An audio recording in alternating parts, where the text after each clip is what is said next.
It's the end of January. Let's take a look back.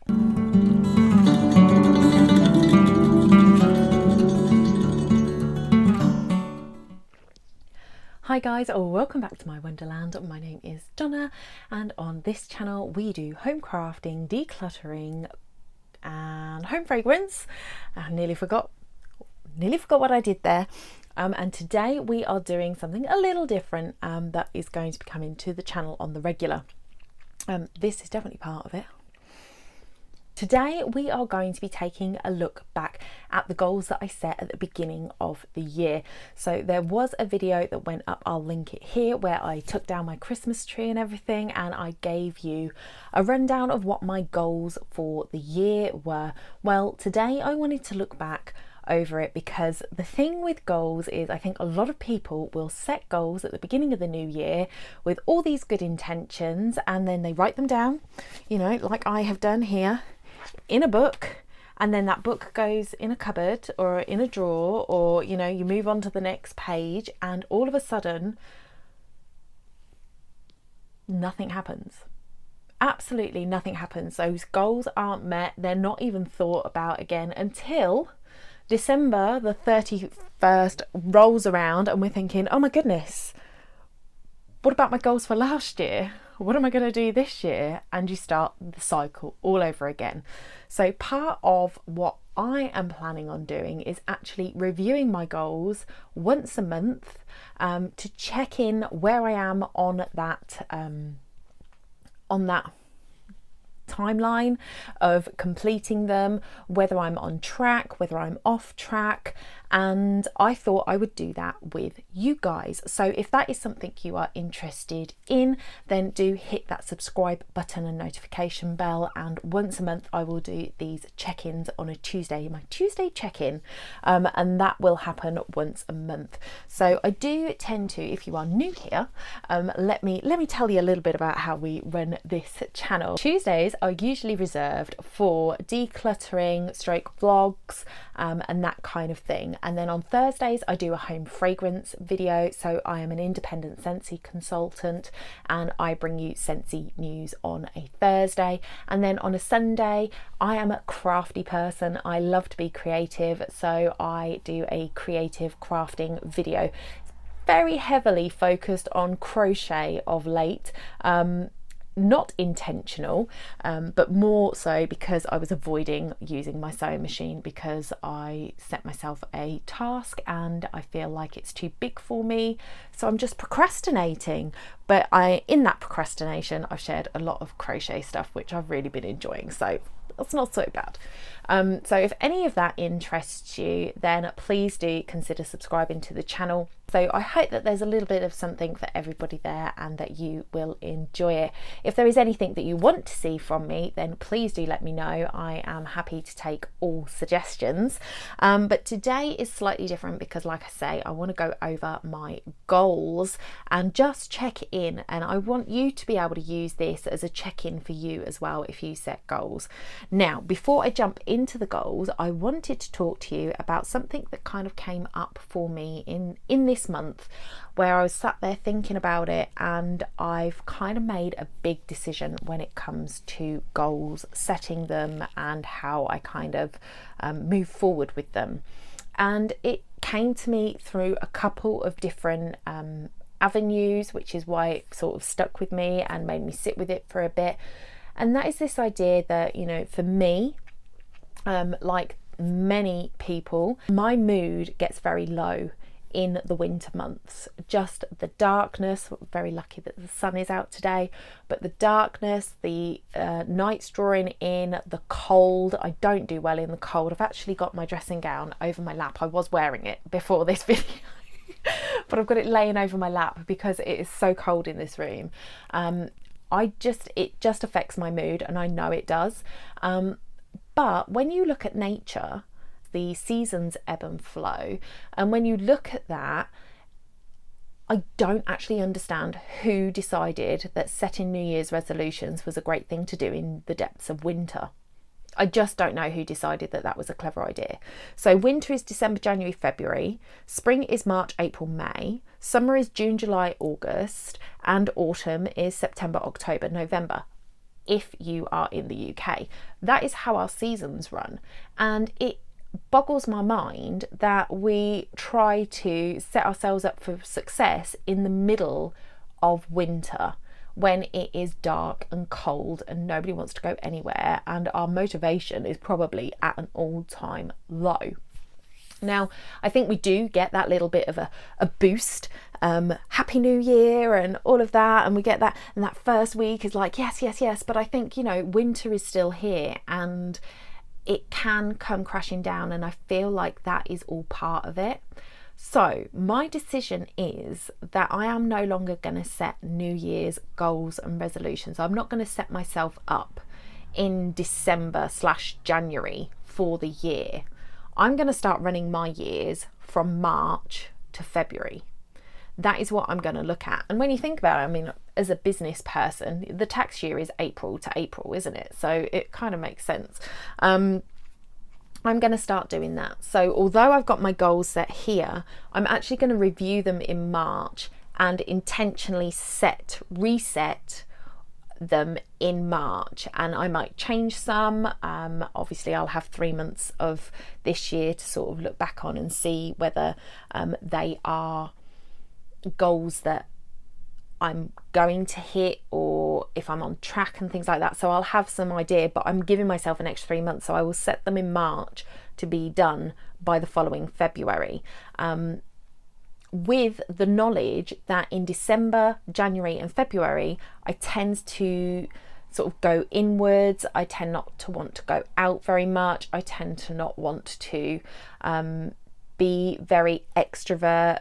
As an introvert, I struggle with the being out and about with people as a general rule. So in winter, I literally hibernate. It is my hibernation time. So that for me is really important to consider when I'm setting my goals and when I'm looking at how I'm going to work in a year. So I think that this is going to be a really good thing. So if you want to follow through on that journey and see with me, you're going to notice that actually I'm going to have a big goal setting in March, and you're going to get confused and maybe think, is it January already? And then I'm not going to do it in December or January. So that is what I am planning. I feel like just going with the air. Do you know what? It's the air for me. I love the spring air, that freshness, that crispiness, the bulbs coming up, that bit of a chill in the air, but everything's just coming up. Oh, it does something to me. I just love it. And then summer is that heat. That's when we're working and grinding. And then autumn is where we start to sort of store away everything that we've done and just tie up the loose ends and make sure everything's ready before we hunker down for winter.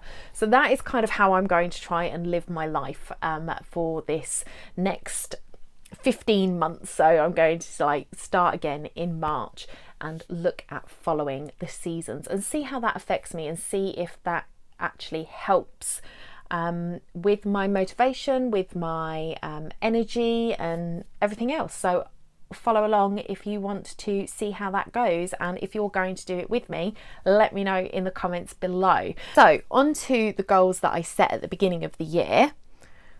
I set some business goals, some financial goals, and some personal goals. So looking at my business goals, the first thing that I wanted to do was to firm up 4 solid income streams.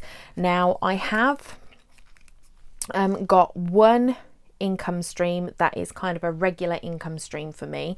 I had another income stream last year that covered me for quite a lot. I think it was from about March to November. There was a solid income stream there, and I lost that income stream then. So I need to look at some way of replacing that. When I say solid income stream, it needs to be something that is making money on a regular basis. So I need to look at and I'll come on to one of these in a moment, that is going to be something that is going to take a bit of time to look at making. I also have my affiliate links and things like that can bring in some money, so I need to be working on increasing the revenue that I'm getting there. So if you see any links in my description, I am using a company that kind of collates all of it in one place, so you might see that in the description of some of my videos. Those are affiliate links a lot of the time. Some of them aren't, some of them are, and if you use them, you don't pay any more, but I get a little bit of commission for you using them. So if you do want anything that is on my list, and sometimes even if not, because Amazon actually gives you affiliate commission on other things that people buy in a certain window after they've clicked your link, so it doesn't affect you at all, but I get a little bit of a bonus. So yes, I just want to firm up the affiliates. I have the Scentsy is a monthly income for me, so I've got the other thing that I'm coming on to in a moment, so there is still space. I have done a bit of freelancing this year already, so that is a third revenue stream. So it's getting there. This is something that is not going to be necessarily solidified until probably about halfway through the year. I should have a 4-stream revenue coming in, hopefully, fingers crossed. The next thing is my YouTube channel. I would love to hit 1,000 subscribers on YouTube in 2023. Now, I have followed my stats and looked at predictions and things, and at one point I was supposed to be due to get 1,000 subscribers by April this year. Then it went to I wouldn't get 1,000 subscribers until 2026, and it was all over the place. And at the end of the day, I'm not actually in control of whether you guys subscribe or not. That's not something that I can really say is a reflection of the work that I put in, because I could make 1,000 accounts and subscribe and then I've hit my goal, but that's not don't think that's allowed. So all I can do is create the content, hope that you enjoy it and hope that you want to stick around for that. So I am, fingers crossed, hoping to get to 1,000 subscribers before the end of the year. We're on 332 at the time of recording this. So I am super grateful for all of you who are already subscribed. But yeah, 1,000 is my goal for the year.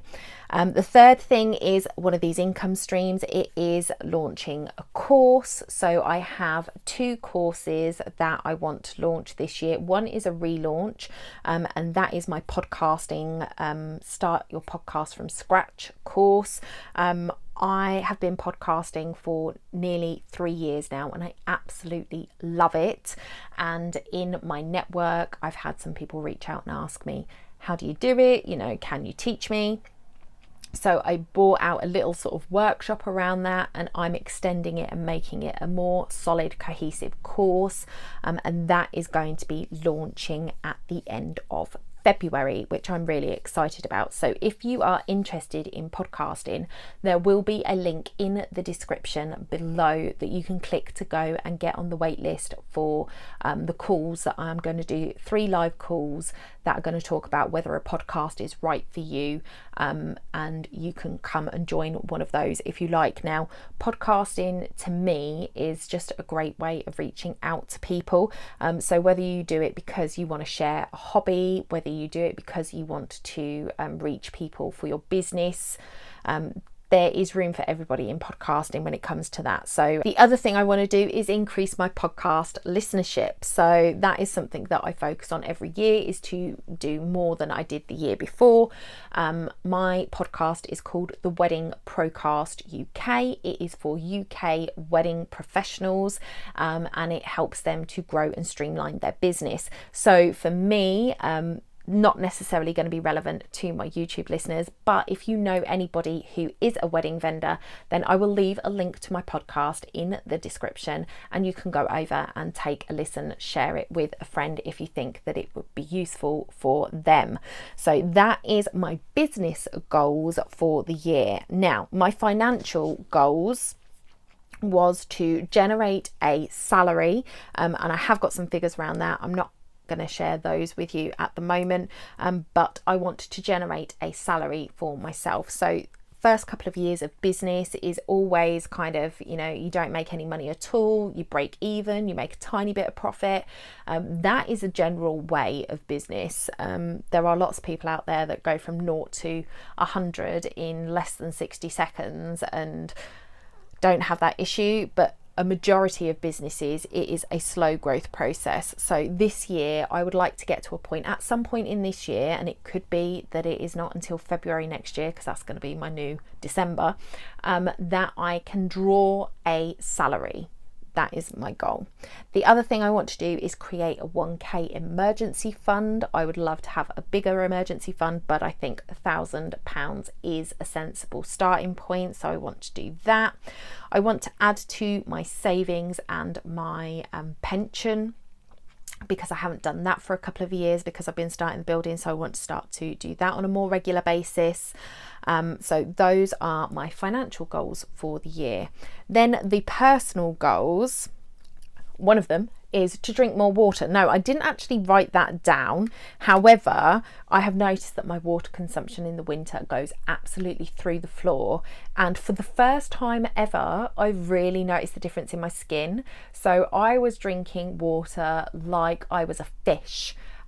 Through the summer. I got really good at it spring, summer last year into autumn. I was drinking 4 of these a day, and they're 500 mils, plus having my tea, plus having my food that's got water content. So I was definitely well hydrated. And I always told my health coach that I don't think water really affects me like it does other people, because I don't really notice any difference. Well, I didn't really particularly notice a difference in my skin adding the water in, but taking it away, I've definitely noticed a difference. So I do need to drink more water. So the first one was to read 5 real books, and I am so excited to share this with you. I have already finished one, and we're not even out of January. So this is Holy Hot Mess by Mary Catherine Backstrom. Do you know who she is? She is kind of Facebook famous. She went on the Ellen DeGeneres show. She was the person who thanked a guy for cleaning her windscreen or something, and felt like the Christmas spirit had got to him, and it wasn't even her car. She's hilarious. And she wrote this book, and this book was actually printed in 2021. I ordered it before it came out, so I pre-ordered it, and it took forever to get here. Like, there was a big issue with the print run of this book somewhere along the lines, and it just took forever to get to me. So I don't think I got it until maybe 3 or 4 months after it came out. However, I read a couple of chapters and then it just sat on my bookshelf because I didn't make the time to read it. So I decided that to get my 5 books read this year, I'm going to try and read a chapter of a book every morning before I get out of bed as part of my morning routine. Now, Catherine's chapters were actually really nice size. So 1, 2, 6 pages. It's quite a nice length for a chapter. And I got this book read already. I am so chuffed. It is a good book. There was a couple of instances, obviously it is Holy Hot Mess, so there is a religious aspect to it. She does use Bible quotes throughout. She talks about her faith throughout, but I wouldn't say it is a big preachy book. There are lots of funny stories in here, a lot of heartwarming moments and a lot of relatable moments in this book, and I really enjoyed it. So if you are looking for this book, I will link it down below for you and you can go and have a read. And if you don't follow her on Facebook, go and find her. She's hysterical. I think she's fantastic and I really enjoyed the book. I'm glad I got to finish it. So that was the first one. And now the second book that I am reading is this one, Turn Your Passions into Profits by Matt McWilliams. Now I actually had Matt on my podcast, so if you do go over to my podcast, you'll be able to find the episode. I think it was episode 135, so it was the 1st of December that the podcast came out, and it is also on the YouTube channel for the Wedding Procast UK, so you can see the actual video of that podcast.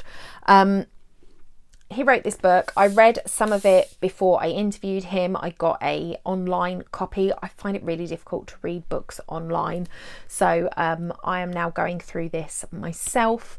And what I did with this one, and I don't know whether this is cheating, because my next goal was to listen to 12 Audible books, so I wanted to get through a book a month on Audible and read 5 physical books. Well, I ordered this on Audible as well, so I've got the physical copy and the audio book, and I'm listening and reading at the same time, because I think that just helps me go through it a little bit quicker. I'm a very, very slow reader, and Matt's chapters are like 20 pages long, and for me that's going to slow me right down on my book reading. So I decided that if I get the Audible, I listen a lot quicker than I read, so I can have the voice in my head reading, and I can scan the page with the words, and my eyes will follow quicker because I'm following with the voice in my head. So this is Turn Your Passions into Profits. This book actually has some bonuses that come with it, so I will link to this book in the show notes for you, and you can actually go over there and get some bonuses to go along with it. So if you are looking to start a side hustle, start a business this year, find out what it is that you can do that you could maybe make money with, then this book is a definite must read. So that is my current read. So that is book 2, and I've not even officially at the end of the month yet, because I've still got a few hours and I plan to read that a bit later. So I'm really pleased with that. So we are on track for 5 books, 12 Audible books. Now I started one, and I didn't really get into it, but it's because the problem with the audio books is that I don't have a regular time to listen anymore. I used to listen in my car on the way to work in the morning, in my car on the way back from work in the morning, and now I don't go out to a job. I don't have that time in the car. So I really need to start making the time. And one of my other goals was to walk after eating every meal. Just a 10-minute walk after every meal, and that can be time where I start listening to my audio books. However, I said back in January it wasn't something that I was just going to implement and start doing 3 walks a day on January the 1st. It was something I wanted to ease into, and to be fair, I think this might be one that I reserve for my March goals, because I just can't get out there in the cold. Like, it is sunny today, but the wind is blowing an absolute gale out there, and you know, standing in front of my patio door is deceiving because it feels very, very warm right there, and then you open the door and the wind just gets you. So I am definitely a fair weather walker, so it might be something that I only do between March and October. But yeah, that is when I'm going to be, that's when I wanted to be listening to my audiobooks. So it may be something that will encourage me to get out to walk if I make a point of, like, after I eat I'm going to listen to my audiobook for 10 minutes. That might help me go, well, I might as well go out for my walk whilst I'm listening if I'm not going to be doing anything else. So we'll see how that goes. That is something to focus on in February. So focus on the sugar habit. That kind of went out the window this month as well, because I was finishing off all my Christmas chocolates, and I blame my daughter for that because she bought me a huge tin of Quality Streets that had all of my favourites in. So if you don't know, here's a tip for you. John Lewis do Quality Streets that you can put your own name on the tin. So they'll put whatever on the tin. So mine says, I've got one that says Donna and one that's got my surname on it now as well, because she bought me one last year. And you get to choose which Quality Streets go in the tin. And it's not one of the ones that you get from the store that's like this deep. It's like one that's, you know, the deep, deep one. And she filled it with all of the toffee pennies, the finger toffees, and the country fudges, which are my 3 favourites. And I've eaten them all. But they're gone now. And, you know, for me, Christmas, January, okay, again, it's that thing where, you know, we set these goals to eat more healthy and everything else in January, and we're still sort of living the winter life where we're colder, we want that warm, you know. I just think it's the wrong time of year. March, when we're going into spring and the sun's out and you feel a bit more energized to have that smoothie or whatever, much better time to make that kind of goal, in my opinion. So the sugar habit is definitely something I'm going to be focusing on more next month, as I haven't got those sweets to eat. I'm not planning on bringing any more into the house. I am doing the eating vegetables before I have my dinner. So part of the book that I read, which was called The Glucose Revolution by Jessie Inchauspe, I think it is. Don't know how you pronounce her name, but that is what I think. I will link it below for you. Let me write that down. Link book. She talks about having a small side salad before your meal so that you're eating your vegetables and keeping your sugar spike on an even keel before you go eating your carbohydrates, which spike your sugar. It spikes when you eat the carbs, but if you eat the vegetables for like a side salad first, it helps to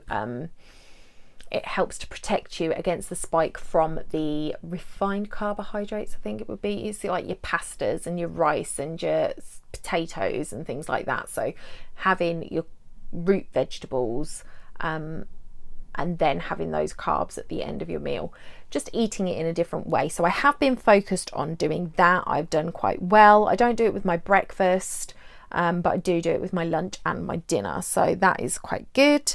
Walking after eating, we've spoken about. Exercise 3 times a week, so generally yes. Last week, no, it didn't happen. I had a really busy week.